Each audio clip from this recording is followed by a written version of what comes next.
Mula nung nawalan ng paano yung asawa ko, lagi namin kasama ngayon sa bahay. Thank you, thank you.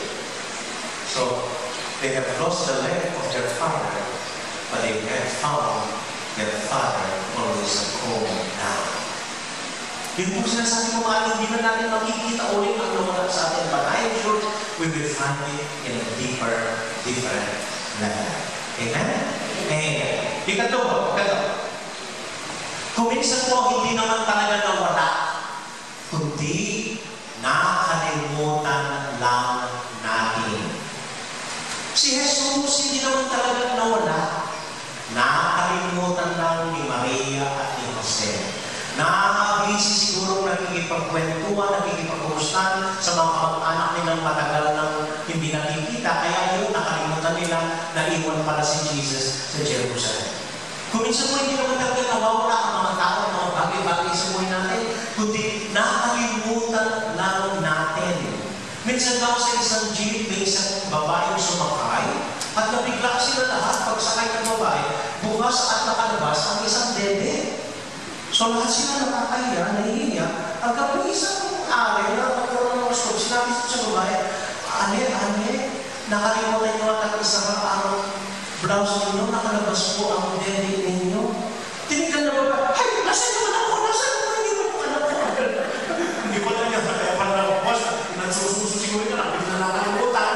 Kung nasaan ayun, nandun pa. Minsan kung hindi naman talaga natin wala, hindi nakakalimutan ka. May kwento po ng tatlong kaibigan. Pareho po silang nagtatrabaho sa Makati. At anyway, nandun lang sila. So napag-usapan nilang kumuha ng isang kondo, silang tatlo. Komportable, madaling makauwi, and they would have their own place. So, at dahil kaya naman nila, kumuha po sila dun sa 50th floor para mas maganda ang view ng kondo. So, minsan sabay sila umuwi para magpahinga na dahil sa trabaho.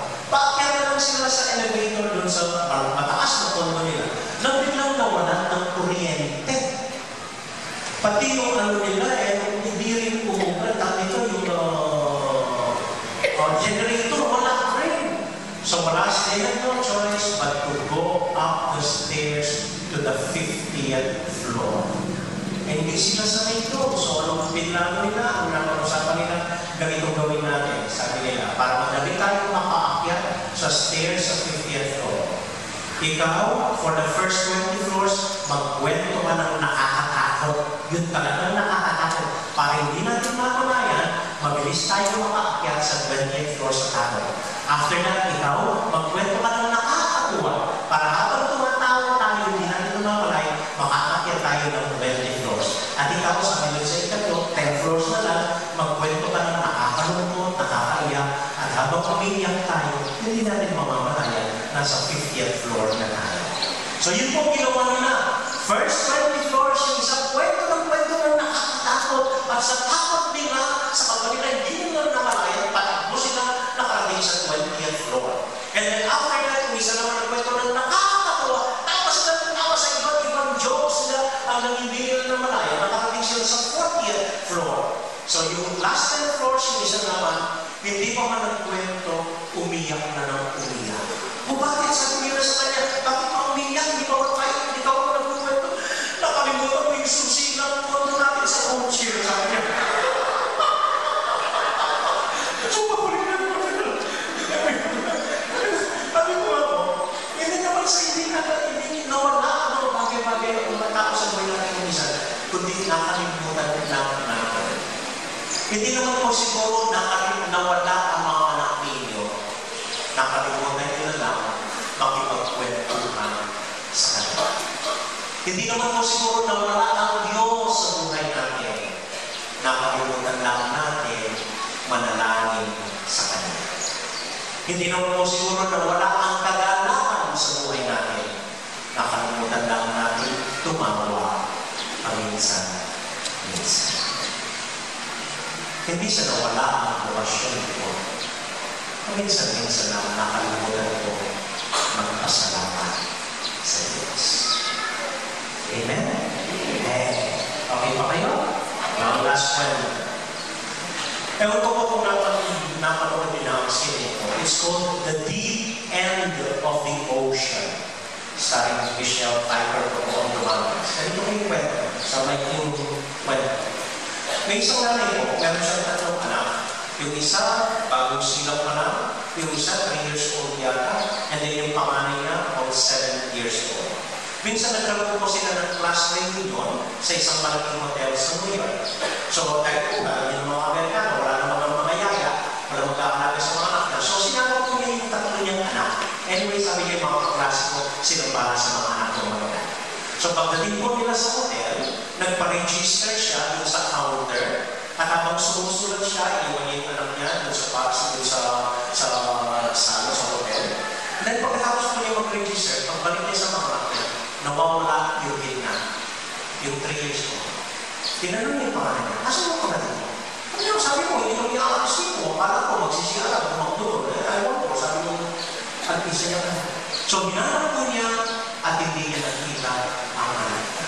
Hanggang matigil ang reunion, kinausap niya ang lahat ng kaklase niya, ang ginawa ko ng lahat ng kaklase niya, hinulunod mo, yung buong hotel, inahanap yung anak niya, at hindi nakita ang bata. Hanggang natapos ko ang cancer na rin ng ospital. Dumating ang gabi, may anino ng bata, wala. Hanggang dumating ko yung FBI to investigate. And then the FBI humingi ang litrato sa nanay. Nung ilabas ng nanay yung larawan ng ikalawang ng anak ng nawawala, doon lang ay naramdaman na baka talagang nawala ang anak niya at hindi na niya makita kung magulgul po siya at umiyak na umiyak. And after that, the husband came and then they went home dahil wala na magagawa, wala ang isang anak. Mula po noon, hindi na naging pareho ang buhay niya. Naging ang buhay niya. Laging nagagalit, laging nag-aaway, laging nagsisiyar, laging sinusumatan ng isa't isa, laging mainit ang ulo. Hindi na po naging tulad ng natin ang buhay niya. But they stayed out together with their 2 other kids na lumaki na.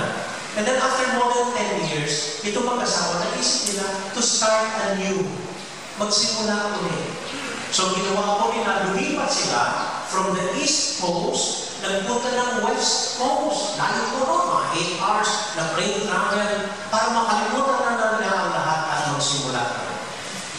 At nung nandun sila sa bagong bahay nila, minsan, within the week na talipat-lipat nila, may isang batang kumakatot sa bahay.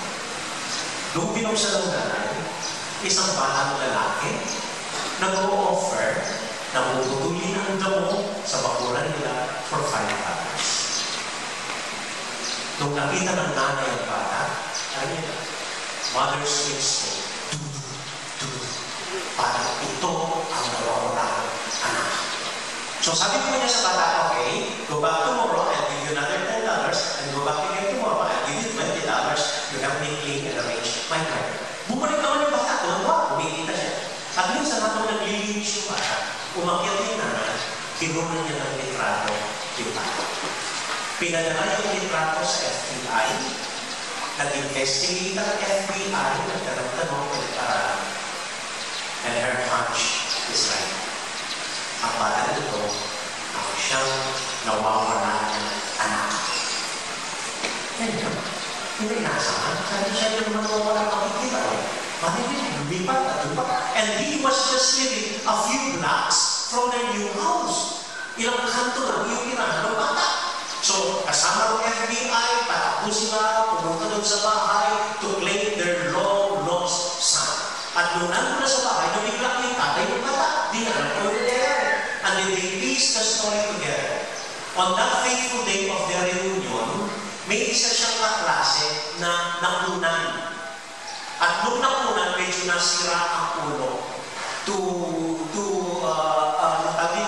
entertain herself, kumatin doon sa reunion. Pagdating doon sa reunion, nakita niya ang bata nito, inisip niya ang anak niya, without saying anything, whether no one was looking, kinuha niya ang bata at inuwi sa boyfriend niya. Pagdating sa boyfriend niya, sabi niya, anak ko ito, alagaan natin. And after giving the baby to her boyfriend, naatake siya at namatay. And the boyfriend, hindi na alam sa ng bata. So, inalagaan niya, pinalaki niya, parang tunay niyang anak. Now, this is a problem. Nung hinay yung bata, hindi na sila makilala ng bata. More than 10 years na yun. At mahal na mahal niya ang tatay niya dahil ginahal siya, inalagaan siya ng parang anak niya nung tatay niya. So, ano ginagawa ng bata? Kapag araw, malungkot kasama niya yung original family niya. Kapag gabi, tulog na sila, kataas siya at lilipat siya sa bahay ng tatay niya. Nung nalaman ito ng tunay niyang magulang, nagalit sila. Hanggang nag-decision ng nanay, sabi ng nanay, I've lost my son anyway. Para maging payapa na siya, na hindi, kaya na lang natin siya sa pakilala ng tatay. Tutal mahal na mga kailangan sa isa. Pero yung tatay doon, sabi niya, I have lost my son once, I will not lose him again. Pero nag-uwi mo ang nanay. Sa gabi, pinalo niya, ang damit, ang anak niya, at pinilapit niya dun sa tatay niya and said goodbye forever to her son. Now, in between that, ingat ko, minsan yung bata ay nasa tahanan nila, kung tunay niyang pamilya, pinaupo siya ng nanay para tulungan siyang makalala na ito nga ang tunay niyang pamilya. Kasi wala nang memory, more than 10 years. 3 years old pa lang siya.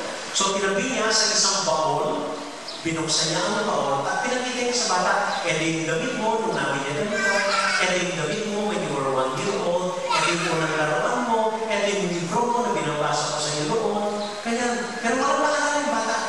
And then while the mother was showing him those things, biglang may naamoy ang bata. What's that smell? Sabi niya.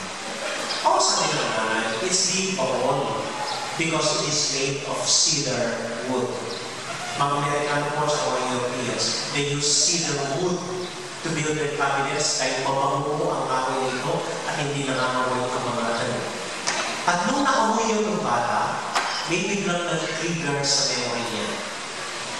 When he was still very young, naglaro sila ng hide and seek ng kuya niya. At nagtago siya dun sa baon na yun.